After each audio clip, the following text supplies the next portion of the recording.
Hi everyone and welcome to my channel. Today I'm going to take you through making your own pastel surface to work on. I'll talk a little bit about pastel papers, but then I'll take you step by step through a couple of different options you can try if you're on a budget or if you just fancy experimenting. If you enjoy this here, then please do subscribe here on YouTube.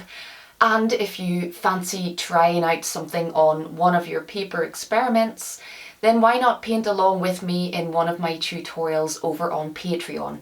I'll add links in the description below.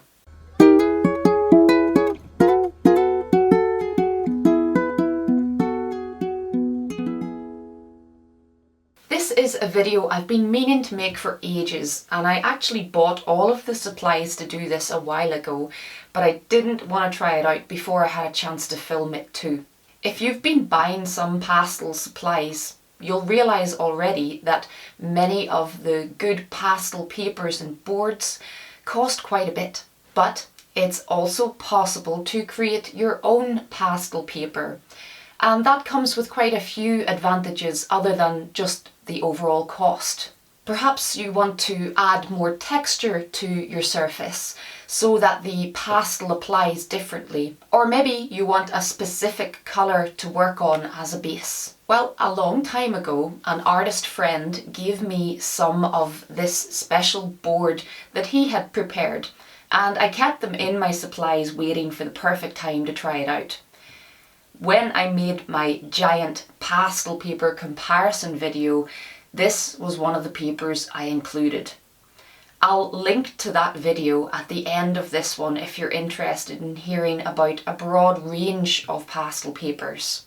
But the homemade surface performed really well in that experiment, and it got me thinking about making some of my own. The surface held many layers of pastel, and it allowed me to manipulate the pigment quite well on the paper. My lighter colours applied nicely over the top of my darker colours, and I enjoyed working on this surface. And having painted this horse's eye 15 times for this paper experiment, my level of enjoyment for most of them was pretty low. For this pastel board, my friend used an acrylic paint in a burnt sienna colour, mixed with some water and some pumice powder. So there aren't many ingredients involved in this, it's pretty straightforward. And you can experiment with the quantities, but this is what he recommended and that's what I'm going to follow. And I'll also discuss another option today, which is a pre-mixed pastel ground. This one is made by Golden. And you can basically just mix this with a little bit of water and paint it straight onto your surface. So I'll also try this one out and compare the two. But this is pretty much the same idea as this other mixture that I'm going to make. But I'm thinking that this one would probably work out cheaper. I mean, I could buy these items in larger quantities perhaps, and that would make this quite cost effective. So let's have a go at this mixture first. I've got some little offcuts of mount board or mat board if you're in the US, and that's perfect for this as it's nice and thick and it should take the moisture from the paint pretty well and not warp or bubble. I recommend using an acid-free mount board if you're buying one, as that will help to ensure that your pastel surface won't react badly to environmental conditions over time. But you could paint this mixture onto just about anything, normal paper or wood or really any surface that you can paint onto. But I can use all of these little different shapes of surface for smaller studies like these. I've been enjoying experimenting with smaller, faster paintings, and part of that experiment is to use different papers. I'm always saying to my patrons that you have to try some different materials before you find what you're looking for. And now I'm taking my own advice while I'm on the search for a faster painting style. So I'll have a go at the Golden pastel ground in just a minute. but let's make up some of this acrylic mixture first to try out. So I've done the same as my friend. I've actually bought the burnt sienna colour of acrylic paint, but you could choose any colour. That's the beauty of making your own pastel surface, I think, because you can choose the colour that you want. And then here I've got my pumice powder, and I don't think we need very much of this, so that's a really big amount of it. That's going to last me a long time. And here I've got 125 ml of water. I've decreased the quantities for my mixture as I'm not planning on painting too much surface today, so I don't want to waste all of the paint. But I'll put the amounts that you're going to need to use up on screen now, and of course you can make that less if you want to use less, or increase it as well. But here are the amounts that you'll need on screen. So I'm gonna make a quarter of the mixture, and that takes 250 ml of the paint, so that's about half of my 500 ml tub.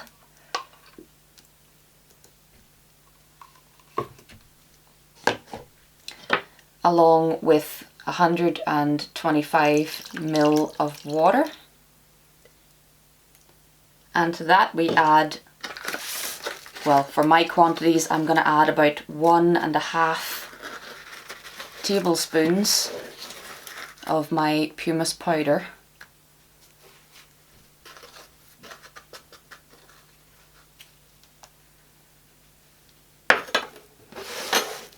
And then we just want to mix all of that up.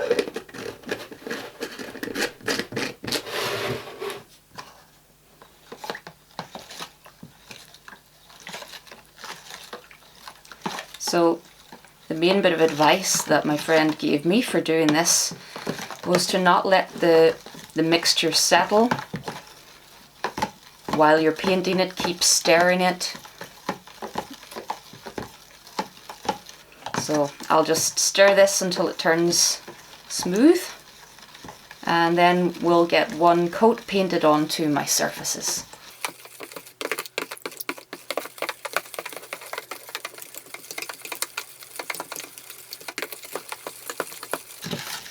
So I think that's good and smooth now. So I've got to remember to keep giving this the occasional bit of stirring as I'm painting it onto the surfaces. So let's just move this other stuff out of the way. Get a few of my surfaces laid out. My little offcuts of mount board or mat board. And I'm just giving myself a selection of little shapes to play with, really.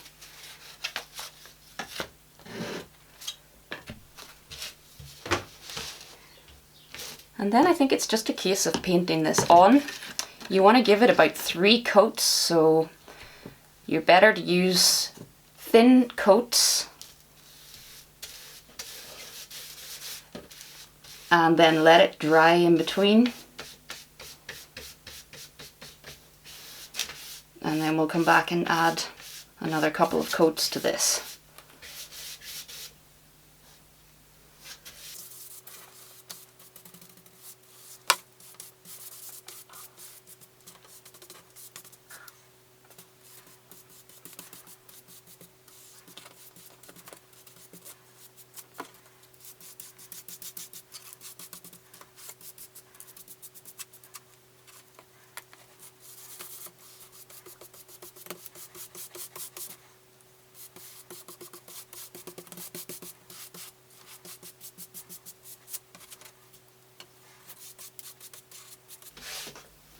Should remember to keep stirring this mixture while I'm doing this.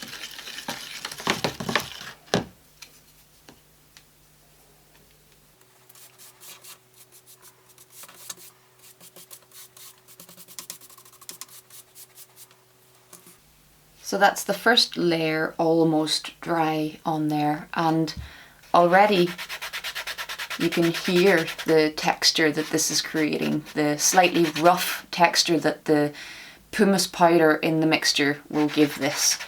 And of course I've got a little offcut here still from my friend so that I can compare the texture that he got after applying 3 layers. So let's crack on and get the second 2 layers on these little pieces and see how they turn out.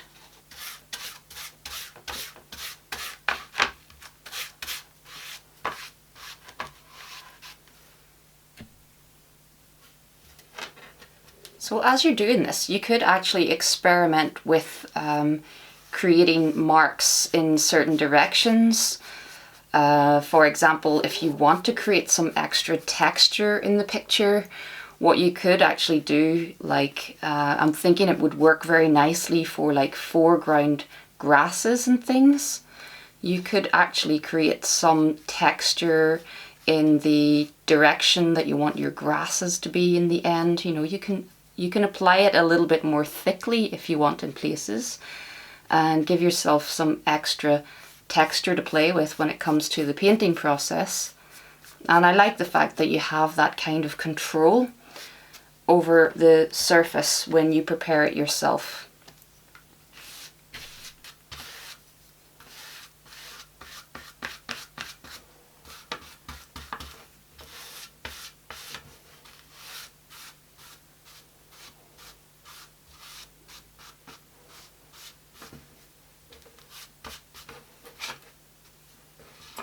So that's the third coat on all of these. It's a bit of a messy job, but quite simple and fun to do.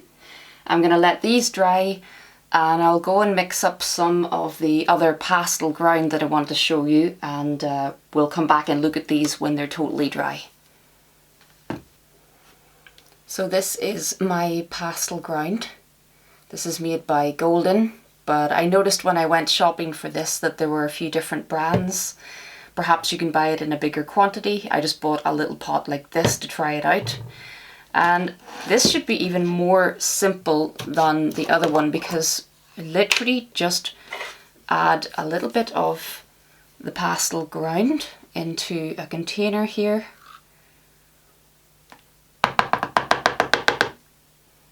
So I'm not going to use too much of it, as I want to just experiment with how much water to add. You're really just looking at it to become a consistency that would be easier to spread, easier to paint on to your surface. So I'm probably looking to make this a similar consistency to the acrylic mixture that I just used.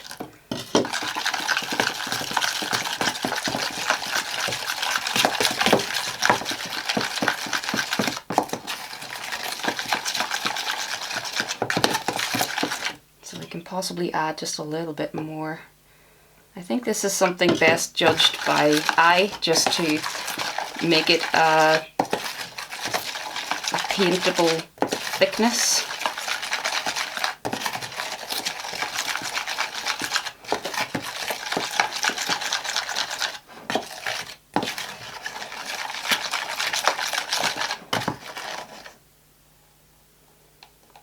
And that's probably quite a decent, still quite thick, but easily spread hopefully. So let's try a few little pieces with that.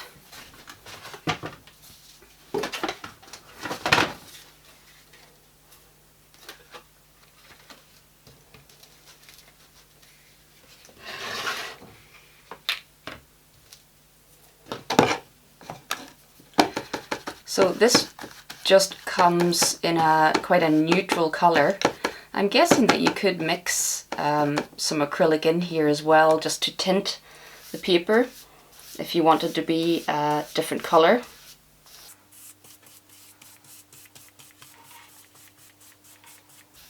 So again, I'm just painting it on in a thin layer, and we're going to let that dry, and perhaps I'll add some more layers. It seems like a good idea to add more layers of this stuff rather than painting it on thickly to begin with.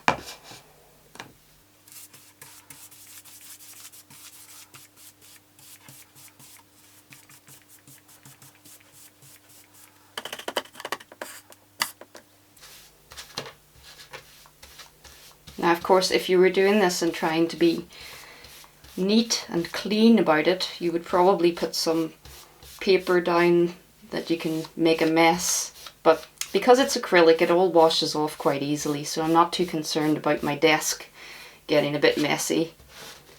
But I know that my friend likes to create a nice border on the edge of his. I'm thinking that he just tapes his surfaces down to something, making this clean border, and then you get a nice crisp edge where you've painted this on.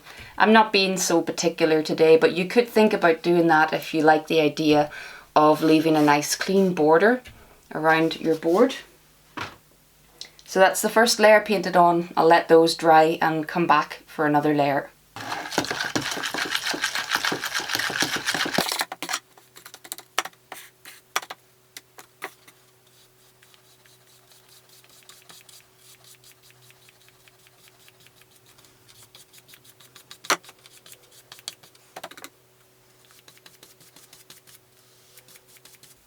But it's as simple as that.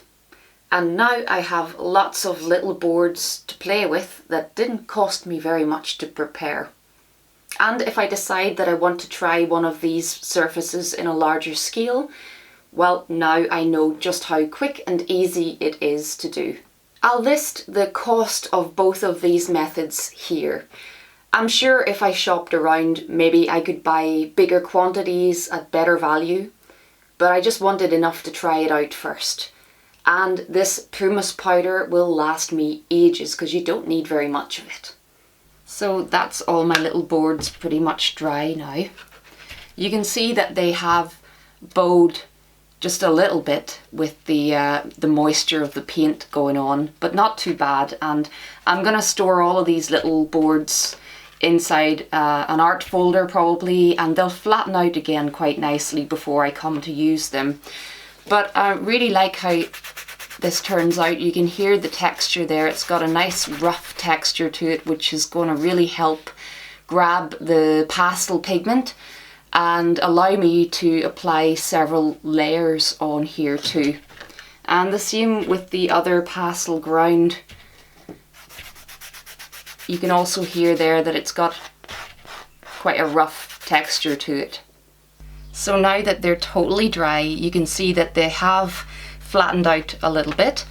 If I was doing this again, I think I would tape all of these down so that they are kept flat while I add the paint mixture. But you live and learn, so that would be my advice, to tape your board to a surface that you can paint right out over the edges and not get your desk dirty like I did. And also to keep them flat while you are wetting the material and letting it dry. But not such a big deal, these will flatten out nicely. And just before I end, I wanted to quickly apply a little bit of pigment to both surfaces just to let you see what they're like. So you get a lovely texture to your marks when you're working on a more textured surface. And it also blends very nicely onto the paper, and you can still see a sense of the texture of my marks here. And then over the top of that, like I was mentioning before, my light marks go really vibrantly over the top of that. I can mix many layers together. So yeah, as soon as they're dry, there you've got yourself some little pastel boards ready to use. And let's quickly try the same with this one just to get a feel for what the texture is like. Again, you can control the texture because it's you that's painting it on. If you prefer a super smooth surface to work on, then you would paint it on nice and smoothly. Whereas if you like a bit more texture, well, you can really control how much texture you get on this type of surface. So yeah, I'm pretty impressed with both of those, and I look forward to giving them both a try. I hope that this has inspired you to try it out. It's a great idea to experiment with some different pastel surfaces, especially if you're just starting out in the medium. And this gives you a more cost-effective way to not have to worry about wasting an expensive sheet of paper while you're still playing about. Let me know in the comments if you do try this out and how it works for you. And I'll be sure to share some of these little pastel boards when I decide to add some pigment on there and have some fun with them. And if you'd like to learn more or paint along with me, then have a look through my tutorials library at emmacolbertart.com. I have a huge selection of tutorials and demos to help you on your way. And if you enjoyed this here, then please do subscribe and check out some of my other playlists here on YouTube too. But thanks very much for watching, and until next time, happy pasteling.